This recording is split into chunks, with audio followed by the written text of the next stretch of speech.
As exportações de soja em grão devem cair 10 milhões de toneladas no ciclo 21-22. É o que aponta o relatório divulgado pelo Rabobank.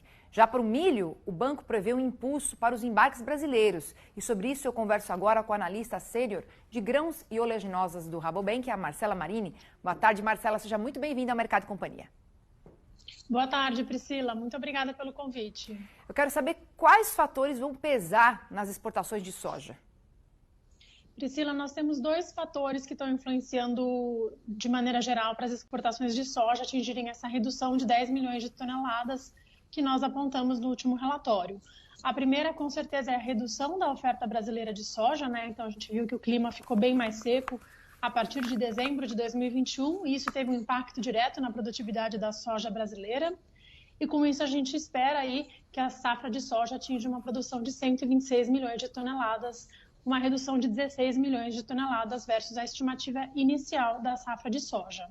Além da redução da oferta brasileira de soja, nós também podemos citar as margens de esmagamento na China, que devido aí aos elevados preços no cenário internacional, também apresentaram aí uma redução das margens de esmagamento e com isso houve uma retração da demanda. A consequência disso foi a redução dos embarques de soja aí desde março de 2022 e é o que a gente espera também até o final do ciclo de 2022. E como é que isso reflete nos estoques aqui no Brasil? Priscila, a gente entende que a pressão sobre os estoques ela ainda é muito grande, né? Então, apesar da gente ver uma redução do ritmo das exportações, a gente entende que toda essa redução diante a expectativa da safra brasileira de soja vai continuar apresentando aí, né, vai fazer com que a gente ainda espere estoques apertados, principalmente aí ao final de dezembro de 2022, que é quando encerra o ciclo da safra 2021-22. E você acha que isso pode mexer aqui também nas cotações? Momentaneamente, a gente entende que sim, né? A gente entende que as cotações podem arrefecer mais um pouco aí para os próximos meses, principalmente porque as exportações de milho vão aí ocupar uma boa parte dos terminais e dos corredores destinados à exportação do grão, né? Então, isso deve fazer com que as exportações de soja caiam ainda mais nos próximos meses a partir do avanço da colheita do milho safrinha. Agora, Marcela, para o milho, né, o cenário é outro. A guerra na Ucrânia, com o bloqueio dos embarques do país, auxiliam no impulso das exportações brasileiras. E, além disso, o que mais está no radar que você enxerga e traz aqui para a gente e compartilha com os telespectadores do Mercado e Companhia?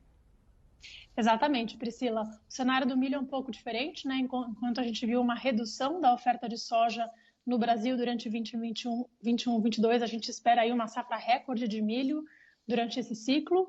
A gente está falando aí de uma safra de 113 milhões de toneladas, além de uma oferta recorde, o que já impulsionaria aí a competitividade do milho brasileiro no mercado internacional. A gente teve também aí a questão do conflito entre Rússia e Ucrânia. Ucrânia, que é o quarto maior exportador de milho em grão, e que desde o início do conflito a gente observou aí uma total interrupção dos portos ucranianos, né? Então, o que deve fazer com que boa parte da demanda de milho da Ucrânia vá buscar milho em outras origens. Uma dessas possíveis origens, com certeza, vai ser o milho brasileiro.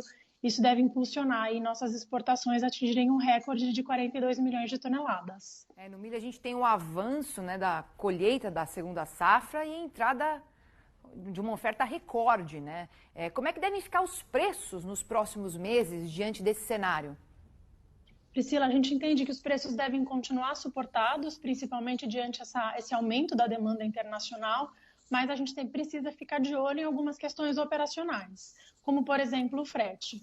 Então, a gente entende que toda essa elevação em relação aos fretes internos praticados no Brasil podem aí limitar o ritmo das exportações brasileiras de milho, principalmente nesse momento onde a gente vê uma pressão para a colheita do milho safrinha também. Marcela, então, para um ponto de atenção seria esse. Perfeito. Obrigada aqui por todos os pontos de atenção, sua análise aqui que os nossos telespectadores. Aproveito para te desejar ótima segunda-feira, excelente semana. Obrigada, Priscila. Até mais. Tchau, tchau. Tchau.